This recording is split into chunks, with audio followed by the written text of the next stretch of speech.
Bismillahirrahmanirrahim and Assalamu alaikum. Welcome to Gohar Publishers. This is Hamna bint Shehzad. Our motto is redefining the geography of education through digital resources for conceptual learning. Dear teachers and dear students, आज के इस video lesson में हम देखेंगे history for the grade 8 का unit number 3 and the title of unit is world war 1 and world war 2.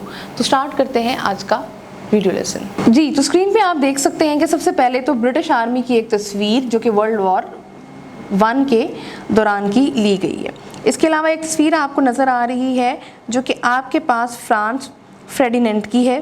देखते हैं ये लोग कौन थे और इनका क्या रोल था. वर्ल्ड वॉर 1 1914 से 1918 तक दुनिया में लड़ी गई है.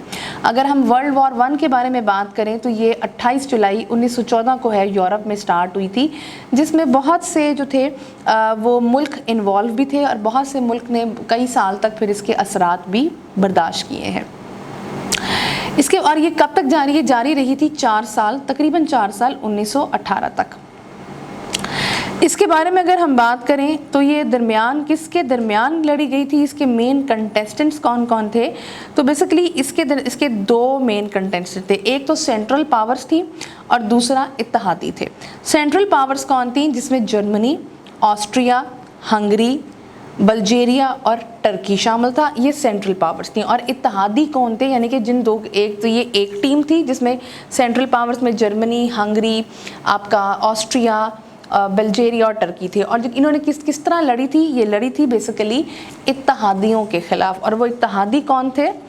ग्रेट ब्रिटेन, जिसको हम इंग्लैंड कह सकते हैं, फ्रांस, रशिया, इटली, जापान और United states of America. United state of America ने 1917 से इस जंग को ज्वाइन किया था. अच्छा, अब फर्दर ये तो हमें पता चल गया कि कंटेस्ट जो हमारे पास इसके मेन कंटेस्टेंट्स थे वो ये थे, यानी कि ये दो पार्टियां थी जिनके दरमियान लड़ी गई. इत्तेहादियों का जो लीडर था वो ब्रिटिश था, यानी कि एलाइड फोर्सेस का जो लीडर था वो ब्रिटिश था, जिसने पूरे तरीके से वर्ल्ड वॉर 1 में पार्टिसिपेट किया है अगेंस्ट सेंट्रल पावर्स.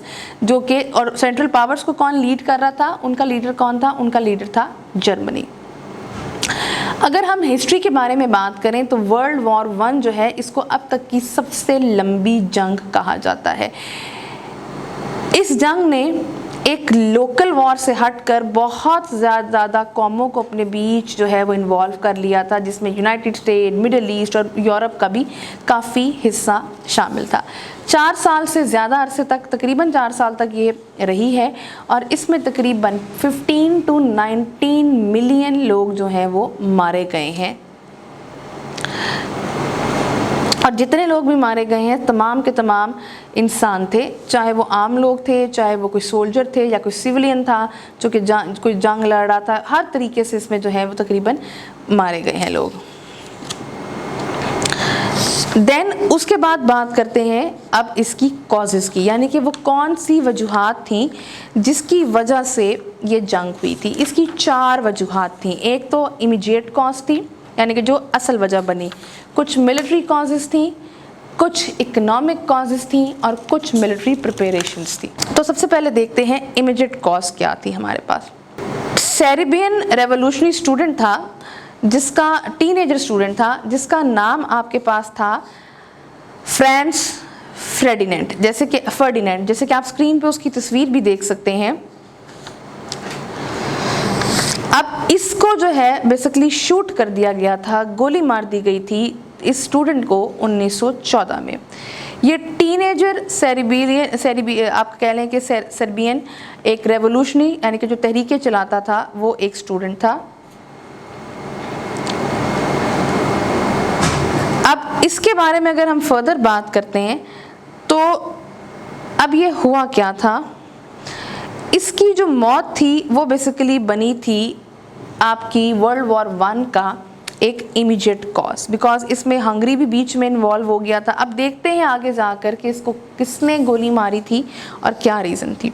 एक मिलिट्री कॉज भी थी. मिलिट्री कॉज ये थी कि बहुत सारे जो इत्तेहादी थे इन्होंने बेसिकली अम्पीरियलिज्म, नेशनलिज्म की बेस पे जो थी वो दूसरे ममालिक को जो है वो धमकियां देना, थ्रेट्स देने शुरू कर दिए गए थे, जिसकी वजह से ये जो कंट्रीज़ थे इन्होंने आपस में, जिसमें आपकी France, Japan, Russia, Britain, Austria, Hungary, Germany, ये तमाम चीज़ों ने आपस में इत्तेहाद कर लिया था। इकोनॉमिक कॉस्ट जो वर्ल्ड वॉर 1 की बनी थी वो बेसिकली जो लेबर इंडस्ट्री थी और एग्रीकल्चर इंडस्ट्री थी उसकी मोबिलाइजेशन एक बनी थी आपकी एक cause.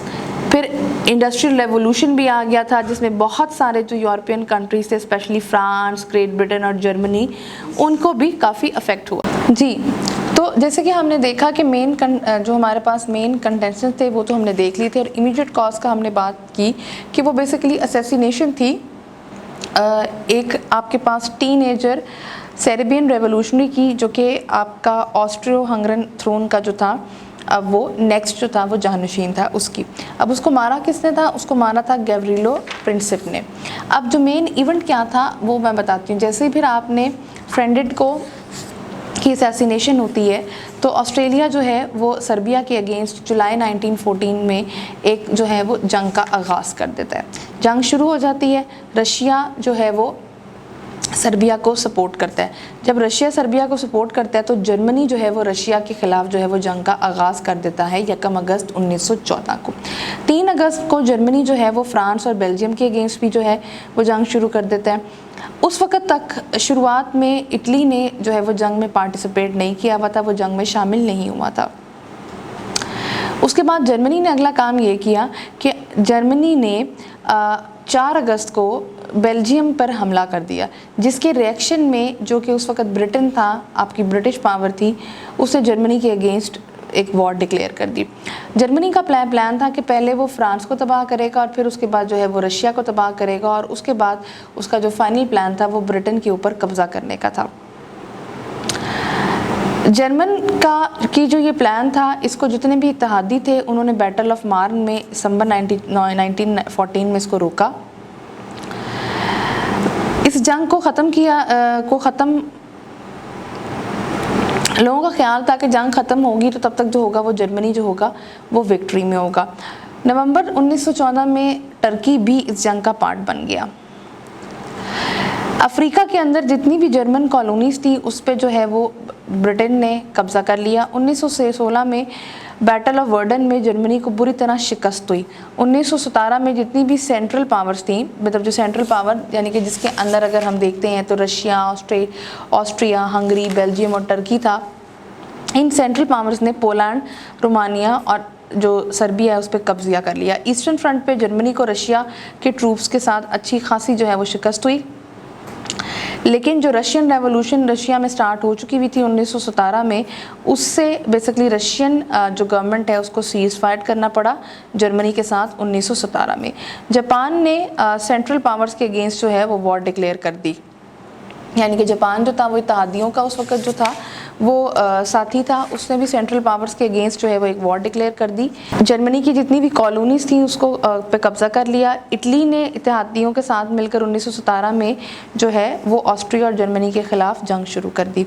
America in first war world में शुरू में शामिल नहीं था, लेकिन जब अमेरिका के जितने भी जो कि शिप मर्चेंट्स थे उनको जर्मन सब मरीज ने जब डबो दिया तो जो आपकी इत्तेहादी थे उसमें अमेरिका भी शामिल हो गया।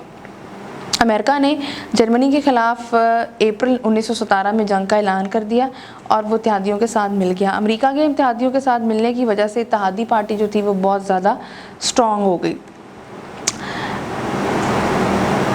जर्मनी की जो आखिरी कोशिश थी वो ये थी कि वो पेरिस पर कब्ज़ा करेगा 1918 में, लेकिन वो वहाँ पे भी फेल हो गया और जो फतह थी वो इत्तेहादियों को हुई।